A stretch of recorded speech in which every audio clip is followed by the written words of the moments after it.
Rhonda Hairston was just 39, a mother to two boys, Marte and Zay. Her brother, Casey Alcorn, says she was driven, bubbly, and studying to become a nurse. She was an awesome mother. She was a go-getter. She was on a mission, and she took care of her boys. She loved her boys. She would put her life on the line for her boys. Police say it was one of those sons who found her shot and killed in her bedroom. My nephew found her in the bed, checking on her, cold. The Henry County Sheriff's Office says her estranged husband, Joseph Lockett, pulled the trigger. He was on the run for 2 days before surrendering to authorities at a home on Niblet Drive Monday. Just a week earlier, Alcorn says Rhonda made the decision to finally leave him for good. Beautiful, beautiful, beautiful person, man. And she was just on a mission, man. Her life got cut short, man, by a miserable, soft coward. Deputies have not released a motive, but her brother believes Lockett was not happy that she cut things off. Now, he's trying to stay strong for his family. I'm stuck right now, for real, just stuck and empty. But I'm gonna keep going, though, for her, for my nephews, for my mom and my little sister. As much as I can, man. Lockett is being charged with first-degree murder, use of a firearm in the commission of a felony, and possession of a firearm by a convicted felon. He is set to be arraigned tomorrow morning in Henry County General. The afternoon sun lay heavy and still over Ridgeway, Virginia, when a routine welfare check cracked the fragile peace. Deputies were called to a modest home on Garrett Road after a teenager's urgent words, his mother needed help. But in the pause that followed the knock, something darker waited inside. When they entered, silence swallowed them, and in a bedroom, they found her, Rhonda Hairston, motionless, her life ended, her body a somber testament to sudden violence. In that moment, time seemed to warp. The quiet hum of everyday life, the laughter of children, the hum of her car, the soft rustle of evening wind, all fell away. What remained was the stillness of death, and the shock that rippled outward. A mother, gone. Behind the scene, the Henry County Sheriff's Office sprang into action. The house became a crime scene, every inch swept and photographed, every whisper documented. Investigators would later determine her death as a homicide. But who would harm her? And why? Her name was Rhonda Lockett, also known as Rhonda Hairston, a woman more than a crime statistic. Friends described her as devoted, loving, a pillar of her family. She sang in her church choir, worked hard, raised her children with tenderness and strength. Though private in some ways, her life was stitched deeply into her community. Speculative, the full circuit of her dreams and fears remains private, but every neighbor knew her warmth. And then there was Joseph Chad Lockett, her estranged husband. A man once close, now a suspect. By Sunday, detectives had homed in on him. By Monday evening, he was located, surrounded. Tactical units gathered. What had begun as a mere welfare check spiraled into a deadly confrontation. He emerged from that house with his hands up. No gunfire. No dramatic chase. Just surrender. He was arrested and charged, first-degree murder, use of a firearm in a felony, possession of a firearm by a convicted felon. Rhonda Hairston was more than a fleeting headline. She was a mother whose mornings began before the sun, preparing her children for school, ensuring homework was done, and sending them off with hugs that lingered like quiet prayers. She carried herself with a calm resilience, a gentle warmth that drew people in. Friends described her as dependable, generous, and fiercely protective of those she loved. In the small community of Ridgeway, Virginia, she was known not only for her kindness but for her sense of humor, her laughter filling rooms in subtle, unforgettable ways. Her life, however, had a shadow. Her marriage to Joseph Chad Lockett, once a partnership, had unraveled under the weight of tension and distance. To outsiders, their relationship appeared ordinary, even typical, two adults sharing responsibilities, raising children together. But behind closed doors, fissures grew. What began as disagreements over daily routines escalated over time into a pattern of friction, whispers of control, and emotional distance. Joseph Lockett was a man with a quiet intensity, a presence that could shift from affectionate to cold. People who knew him sensed a simmering edge beneath his calm exterior, a tendency toward jealousy when Rhonda asserted her independence. Their marriage, while outwardly functional, had fractured months before her death. Friends and family noted subtle but troubling changes, cancelled visits, muted social interactions, and small arguments that left lingering tension in the air. Yet Rhonda persisted in creating a life she could manage on her own terms. She held fast to her routines, her children's well-being, and her community ties.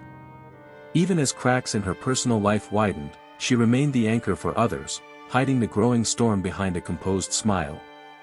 It was this quiet strength, this devotion to family and self, that would make the tragedy that followed all the more shocking.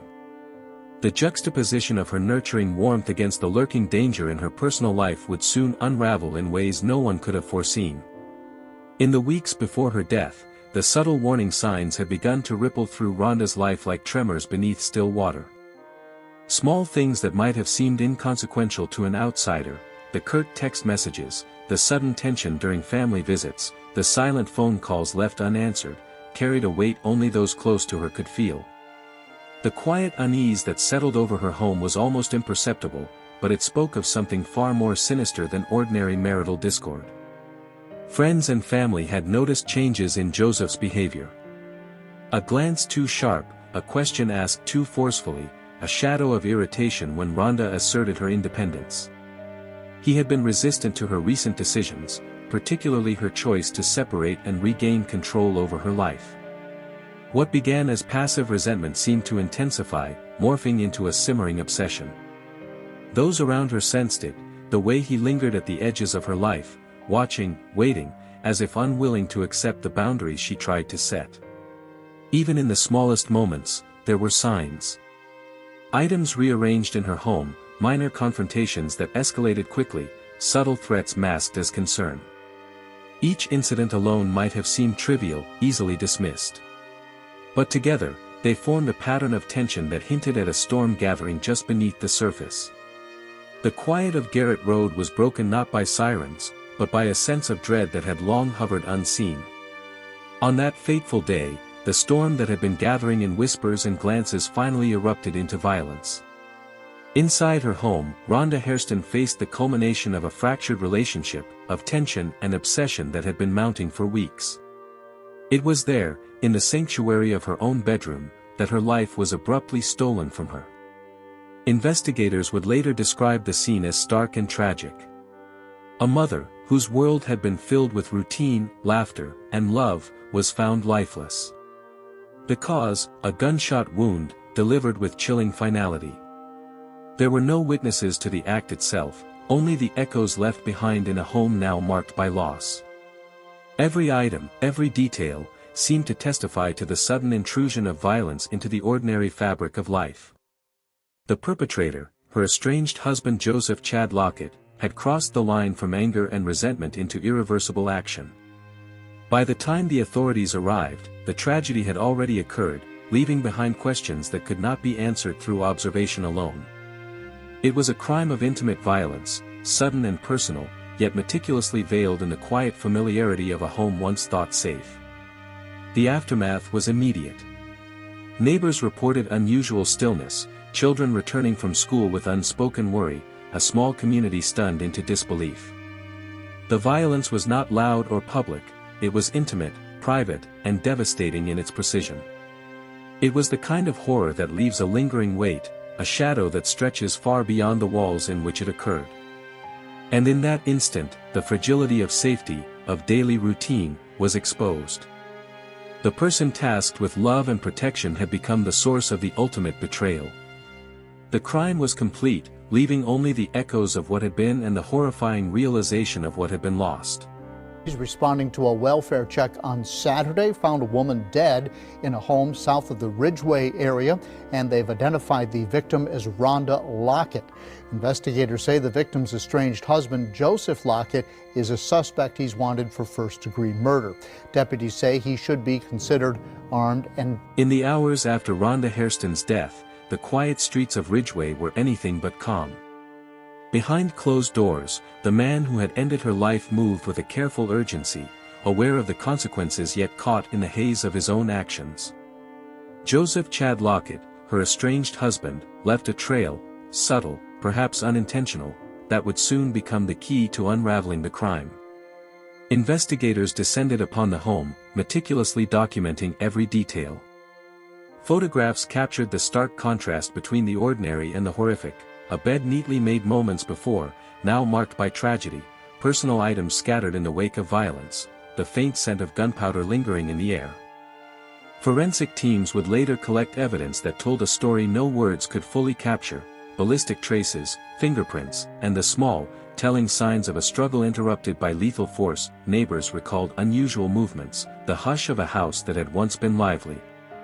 Digital trails offered additional insight, timestamps, messages, and patterns of behavior that painted a fuller picture of the days leading to the murder.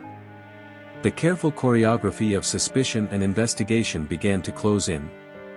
Lockett, once confident, found the walls narrowing as law enforcement traced his steps. By October 20th, authorities located him at a residence on Niblet Drive. Tactical units surrounded the property, the air thick with tension. In a brief standoff, Lockett surrendered peacefully, the silence punctuated only by the low murmur of deputies and the distant sounds of a town waking to tragedy. His arrest carried immediate consequences: first-degree murder, firearm charges, and possession of a weapon as a convicted felon. The investigation revealed more than just the act of violence. It exposed the fractures of a domestic relationship pushed past the breaking point, the warning signs ignored, and the lethal culmination of control and obsession. The courtroom was heavy with anticipation, the air thick with the unspoken weight of loss. Family, friends, and the community gathered, each carrying a piece of grief that could not be contained. The trial of Joseph Chad Lockett, the man accused of taking Rhonda Hairston's life, unfolded slowly, each day a careful choreography of evidence, testimony, and legal maneuvering. Prosecutors presented a case built on meticulous investigation. Forensic evidence detailed the events in her home, while witness accounts and digital records traced the tension and warning signs leading up to that fatal day. Every photograph, every ballistic report, every piece of communication became a silent witness to the violence that had transpired. The narrative was chilling, not in what was sensationalized, but in the quiet certainty of facts. The defense sought to challenge the timeline, to question intent, and to cast doubt on the motive. Yet, the weight of evidence proved overwhelming. Each day in court reinforced the stark reality: this was a crime not born of accident or misunderstanding, but of deliberate action. Jurors listened intently, absorbing the gravity of each testimony, the haunting echoes of a life lost too soon. When the verdict was read, silence settled like a shroud.